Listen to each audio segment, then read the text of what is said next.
This is hilarious. The Wagner Group is handing over its military hardware to Russia. Well, we begin with breaking news, and Russia's defense ministry says preparations are underway for Wagner to hand over its military hardware. This follows Vladimir Putin's confirmation that members of the Wagner mercenary force, who he said were mostly true patriots who'd been misled into a criminal adventure, could choose to join the regular military or return to their families, or go to Belarus. At the same time, it was announced that the FSB was dropping all criminal charges. I find it funny how, Belarus is Russian open-air jail or something now? Against those who participated in the weekend's mutiny, who had been facing prosecution for armed insurrection. Russia's FSB said after investigation, it was established that those involved were no longer carrying out criminal acts. Well, Russia has relied heavily on Wagner mercenaries in its war in Ukraine since 2014, but Wagner's notoriety stretches well beyond Europe and into the Middle East and Africa, where it promotes Russian interests through a combination of influence and violence. Now, the attempted coup by the Wagner Group provides a dilemma for some of Africa's leaders who've grown increasingly dependent on the paramilitary force. But despite the brief mutiny, Russia's keen to maintain Wagner's presence in Africa. Отношений с этой ЧВК. In addition to relations with this private military company, the governments of the Central African Republic and Mali have official contacts with our leadership. Своего правительства с нашим руководством. По их просьбе несколько сотен. At their request, several hundred soldiers are working in the Central African Republic as instructors, and this work will continue. Well, Beverly Ochieng of BBC Monitoring is in Nairobi, and she's been following the Wagner Group activities since they first arrived in Africa 6 years ago during civil unrest in the Central African Republic. It's very good to have you with us. How reliant are parts of Africa on the work of the Wagner mercenaries? Well, if you're thinking of a country like the Central African Republic, at the moment, it is heavily dependent on the Wagner Group, not just for security, but also to secure government interests, economic interests. If you rely too heavily on an outside military force to protect you, it won't be soon before they are just taking over your nation, because you don't have any form of defense against an outside invading force within the country.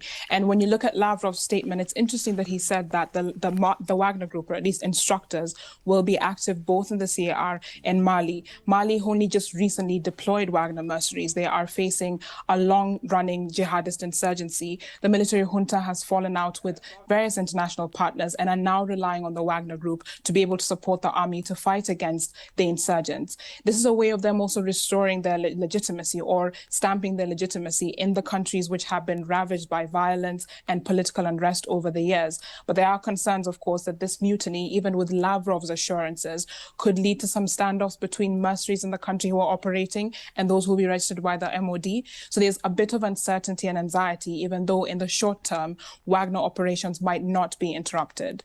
And what sort of reaction have we been getting from some of the countries you mentioned, the CAR, for example, following the events of the weekend? So in the CAR, there wasn't much reaction, either official or media reaction, but of course it was a what and wait. But in Mali, there were reports in the media, the newspapers yesterday, for instance, that talked about how the country should sustain its relations with Russia and how this rebellion will not undermine the cooperation that they've had over the past 1 year plus. But in other countries, of course, there are concerns that if there is a possible standoff between Wagner mercenaries operating and the Kremlin, it could undermine diplomatic relations. At the moment, if you look at even social media activists who have been promoting Russian activity, many of them had stood with the Kremlin line, but it's not very clear if this will stay in the long run, given the fact that Prigozhin made quite a strong statement about possible resistance by mercenaries staying with the MOD in Russia. And is it possible to say, given everything that you've said, of course, how much of a hold Russia has in these countries through the work of Wagner? Well, it feels in theory that the Wagner Group is indispensable to Russia because if you think about since the annexation of Crimea, where Russia basically lost its global diplomatic standing, the Wagner Group began expanding operations, not just military operations, but also influence campaigns. Many of these have been conflated with Russia's growing economic, security, and diplomatic interests in the region.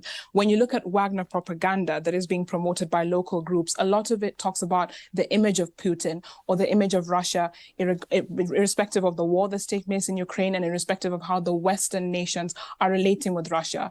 So it is interesting to see how continued relations between the Wagner Group and Russia will enable a continuation of Russia's influence on the continent.